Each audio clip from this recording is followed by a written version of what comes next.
Alright guys, welcome back to another video. Today we're going to be taking on Manus, Father of the Abyss, the final boss in the DLC. Final main one anyways. Lots of people do Calamite last, but he is optional, you don't really have to do him at all.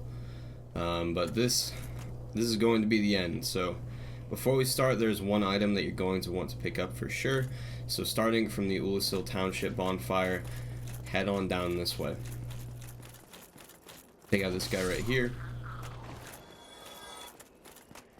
And there are 4 guys down here that you can bait 2 at a time. You can usually get both these guys with a jumping attack of some sort. Wasn't lucky enough to land at that time.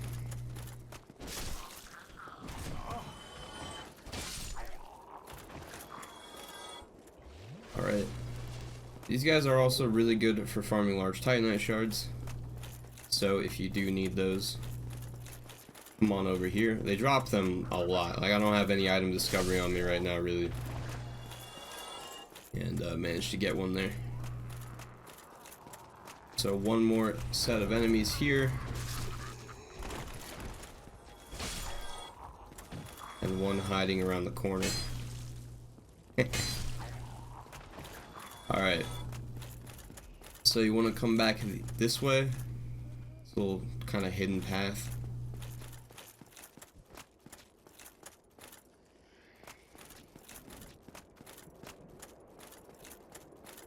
Could hit this guy with a plunging attack if you wanted to, but I'm gonna play it safe here.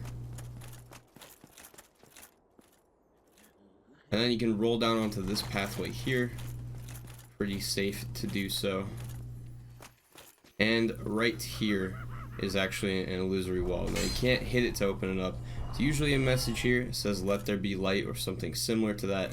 So how you actually open this is with a light source. Now you can use the cast a light spell, you can use a skull lantern, or you can use the sunlight maggot. There we go, it disappears and you get the silver pendant from this chest. So kind of a cool mechanic there. And definitely worth that reward, and you'll see why here soon. I'm pretty sure, let's see if we take a look at it. I don't know where it would be in my items.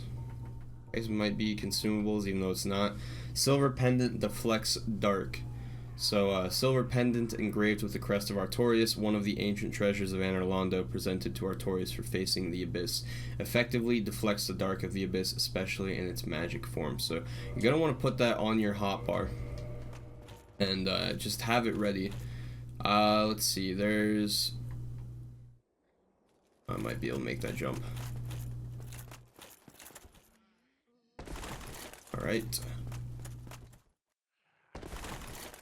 There's a dark magic user over here, so I thought I'd show it off.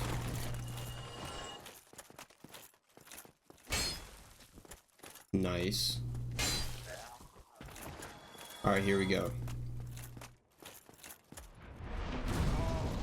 A little too late. There you go. And you can just literally spam it. Timing's a little weird, but you can just use it so fast. As you can see, it's literally just bouncing those spells off. So, very, very useful, because this boss actually uses dark magic, and a lot of it. It's not just going to be one dark orb like this character here. So, with that, we're going to head back down to the closest bonfire to the boss. I'll see you there. Okay, so while we're here, this is the Ulasil Township Dungeon bonfire, by the way. I am going to reverse hollowing. As I mentioned in one of my previous videos, you can actually get a summon for this boss. It's not the one right there, but it is pretty easy to get to. So to get to the boss, follow along the path that I'm taking. You want to just go straight left out of the bonfire room. You can see all the glowing red eyes over there. Don't need to bother with that whatsoever. Take that guy out and continue down this path. Now honestly, rather than having your Estus down on your hotbar available, I would actually recommend having the silver pendant ready to go, because that's something that you'll definitely want in an emergency. Oh man. You gonna cast again? Like we're good. Probably best if you take that enemy out first, honestly, but doesn't really matter now. If I remember correctly, there is one more enemy down here. Oh, I forgot about you guys.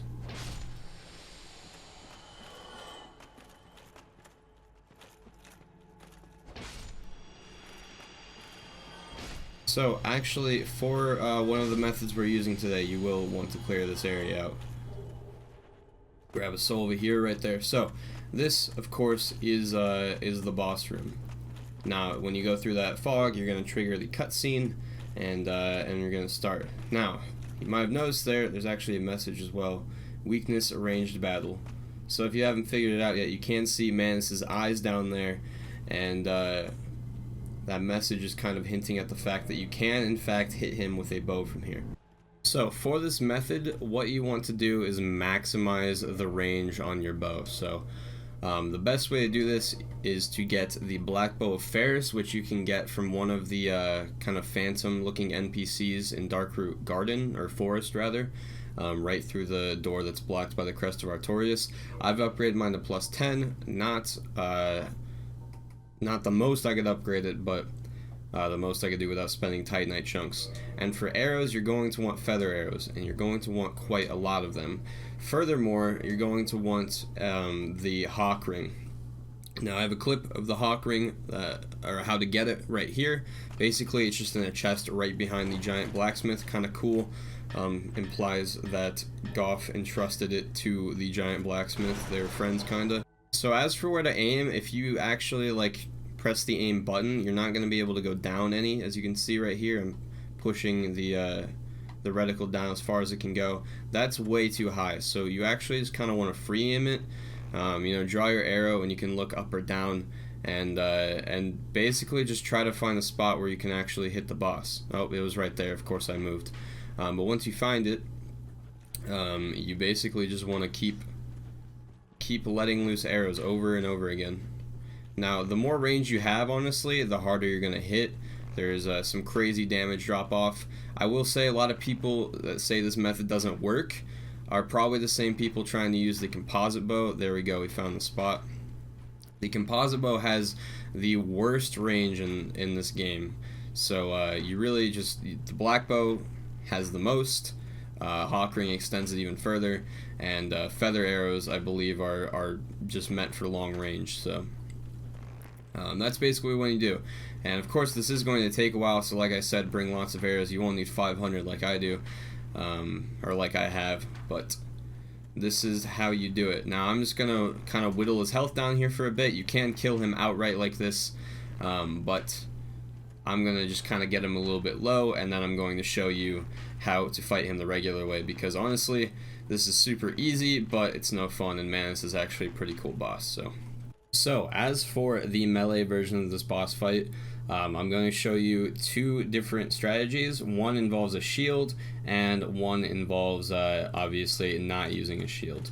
Now, whether you want to do melee or not, you can like lower his health right here with the bow, and then go into the boss fight. He will preserve all of his health that is left over from lowering him with the bow, just like what we did with Capra Demon, but he will not get a full recharge when you enter the boss fight. So if you're having trouble with this boss fight, but you don't want to like spoil the experience and kill him outright with the bow right here, you want to actually experience the boss fight, you can just lower his health a bit and then go in there so you have a bit of a head start on the fight. On your hotbar, I'd recommend having some healing and the silver pendant and nothing else, because you're going to want to flip between those pretty quickly. Around 60% health, when he gets below that, he will start casting dark magic. He has several different spells he can use.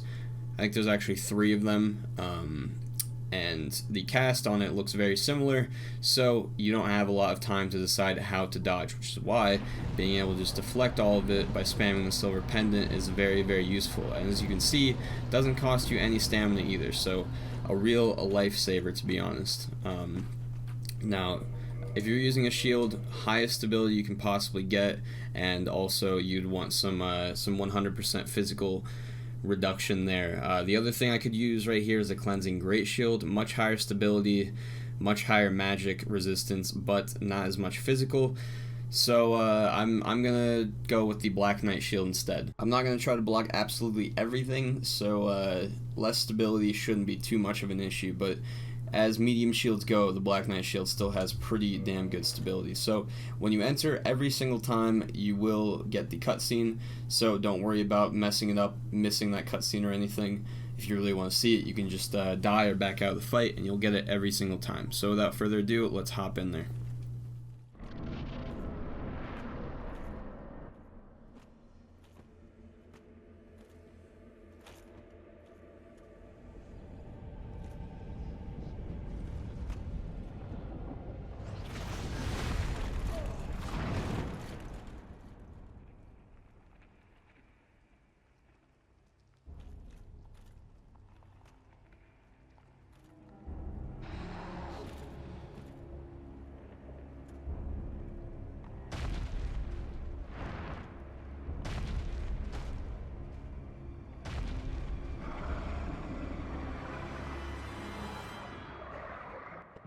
Alright, and the fight is going to start just like that. So if you strafe over to the left slightly, Sif summon sign is right there. All you have to do is click on it once, you don't have to confirm it or anything.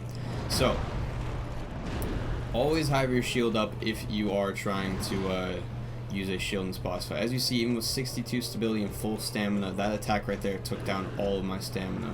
So, when he swipes from the right like that, I highly recommend rolling instead of blocking. Now, after he slams his big hand forward, that in my opinion is the best opportunity to get damage, because it'll just kind of be sitting there. You have to be a little closer than you might think. It can be a little deceiving because his arm kind of stretches on some attacks. When he roars like that, back away as far as possible. It's a 5-hit combo that does not end until he does a double-handed slam like that.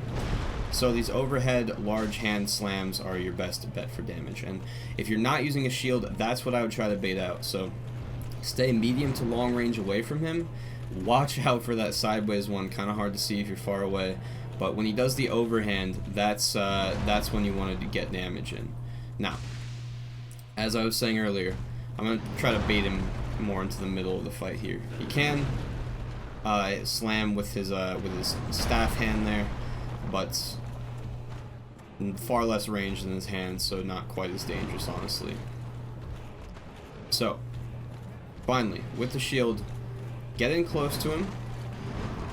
You can roll or block, but strafe left. You basically just want to stay away from his shield hand, and after he attacks, you can actually get it hidden on his tail, around his tail, whatever, kind of on his just back left side. He does have a tail, nothing to gain from cutting it off. I don't think you even can cut it off, but yeah, just don't even bother with that. Now, I will say, Sif, really not all that helpful in this boss fight, just kind of fun to have around.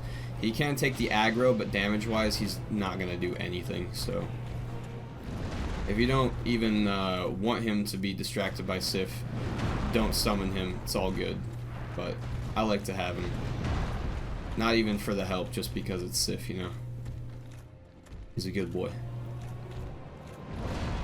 So, as I mentioned, around 60% health, he's going to start spamming some dark magic, and a lot of it, so pretty soon here, after I get a little bit more damage, be ready to bust out the silver pendant, alright?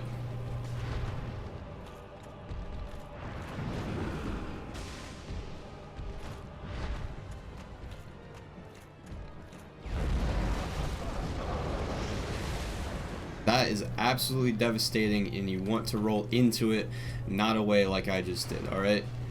Better yet, spam the silver pendant. As you can see, didn't take any damage there. That one, if you don't have the silver pendant for whatever reason, you want to dodge back into it. Same with the little shotgun blast that he did at the beginning there. Dodge into it, and he has one other attack where it kind of just rains down dark orbs from the sky. But that's gonna do it for magic. Again, right there, I did not even see that coming. It's so dark, comes from so far away. Always have your shield up in this fight. It really, really helps. And I would also recommend, just because the dark magic can come out of nowhere and it does so much damage, I would recommend having the silver pendant ready rather than Estus, and flipping the Estus when you need it rather than the other way around.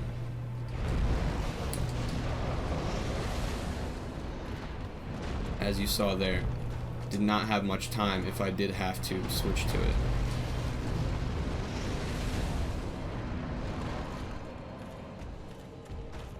I'm not really sure if Sif is going to make it through this boss fight. That was a bad roll. But we're going to try to get a bit more aggressive with damage. Aggressive does not mean stupid. See right there? I barely got that off. If I had had to switch the dark pendant, or the silver pendant rather, no way I blocked that. No way in hell.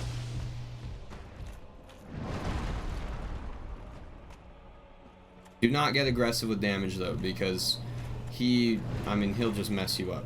You've seen it firsthand several times in this boss fight. Here's the rain. Now they'll kind of congregate on top of your shield here, so after that, oh boy, 2 in a row. You want to roll to the side. They'll kind of just float above you as long as you keep spamming the silver pendant to keep your shield up. But you will have to roll from the last little bit there. Now honestly, unless you are like circle strafing him really up close, like I showed how to do earlier, all the damage you get, just go for his hand after these attacks right here. It'll be easier with a quicker weapon than what I have, but I got Artorias' armor on, might as well use his sword too, am I right? You can sometimes get better luck with a jumping attack, but I don't really like that just because it has a long cooldown.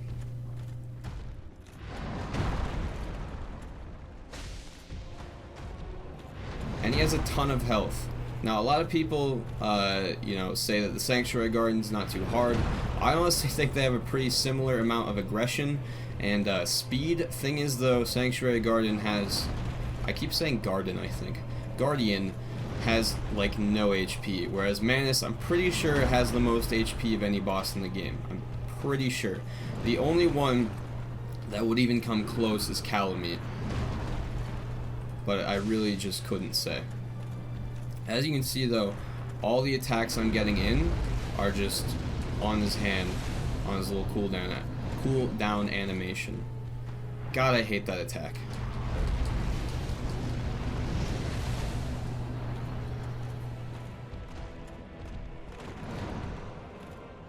Heal real quick. He does it twice, of course. Saw that coming though, because that was the worst case scenario, was if he did it twice, so I thought about it. Sometimes that has a longer cooldown animation than other times. Not really sure what that's about. There's the roar, aka the beginning of the 5-hit combo. You could, in theory, get in some damage after that, but not unless you're in close, and if you're in close, you probably did a pretty bad job of dodging that anyways, so not really a good damage opportunity. Not going to be able to get that. He is getting low though. I don't think that the frequency of the magic changes as his HP lowers. It might, but I really don't think so. I think it's pretty much just random RNG. As I say that, poor Sif. He does 3 in a row.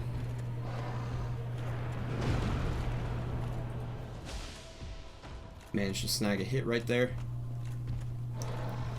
Now, as you saw in my video about Sif, you do not need to summon him, and especially you don't have to keep him alive to get the secret Sif cutscene. So, honestly, don't worry about what happens to Sif in this fight. It is sad, but it won't actually change your playthrough at all.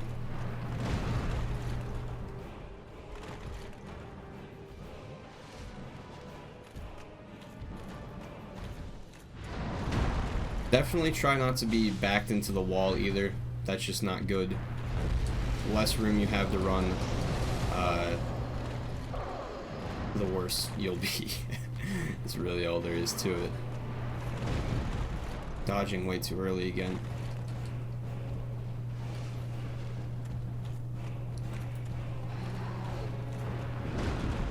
There we go. It's hard to time that correctly. just because it's hard to see when he's winding it up. Honestly, that's just all there is to it. Like, once it's up on you, it's really easy to see, but since it's so long range and he's so far away, like, that one's easy to see because you can see his arm through the entire animation. Yeah, go ahead and kick him. That's a good idea. Man, if you went for the shotgun there, I would have been toast. Maybe I am anyways.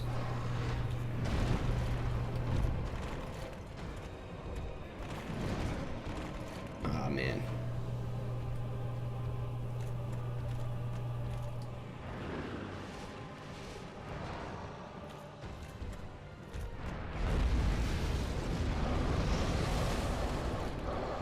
So I'd recommend kind of just getting ready to roll earlier there, because they will linger for quite a while and he'll be done with the animation a lot earlier than you would expect him to be. So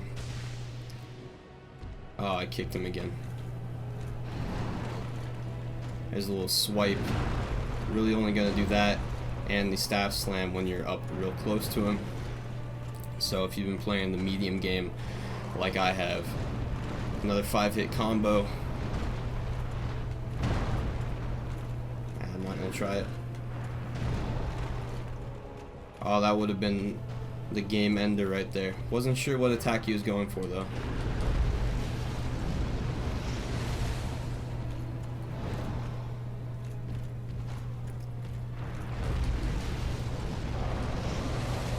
So he's done casting, so even though the rain's done, I'm gonna back out of there just because it is safer to just roll away from that and get farther away from Manus than it is to try to keep blocking that with the silver pendant.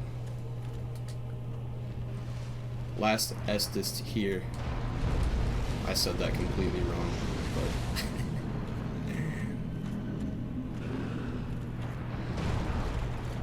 man.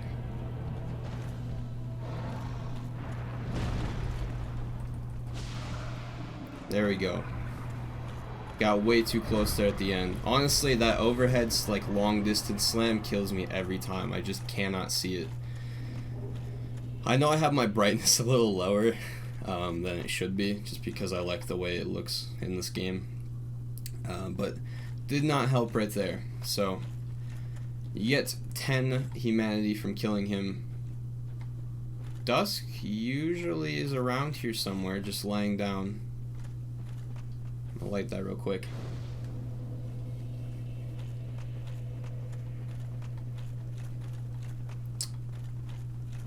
She usually spawns in wherever he dies. Yep, there it is. Okay, so she really has nothing to say. She's just been like tormented by Manus. Kind of sad, but yeah, I just thought I'd point that out. So that's gonna do it, guys. There really aren't any other bosses for me to do. I skipped Gwendolyn, admittedly, but I just don't feel like fighting him or her. I'm not gonna go down that rabbit hole. But thank you for watching the series, guys. I really do mean it. It's been really awesome seeing all the support on these videos. Honestly, like I said in my Gwyn video, like every single one of these Dark Souls guides has done better than pretty much any other video I've uploaded in the past. My goal, honestly, over the summer was to get to 100 subscribers, and now here we are at the end of June, and we passed 200 just as of last night when I'm recording this, so that's really, really awesome. Thank you guys very much for that. Let me know in the comments what you want to see in the future. I'm kind of at a loss for what to play right now, just because there's not a whole lot of games out right now. I want to keep doing walkthroughs for sure, and other kinds of videos, but I enjoyed doing the walkthroughs. I thought I might, and then when I started it with Dark Souls Remastered, it went really well. So, you know, this fall, obviously, when all the new games come out, we'll have plenty of stuff to do, but right now, over the summer, for the next couple months, it's going to be kind of rough. So let me know in the comments, like, what games do you guys like playing? What would you like to see on the channel? What kinds of other videos maybe? And I'll definitely be reading through all those and taking any suggestions. So until the next video, guys, thank you for watching, and have a good one.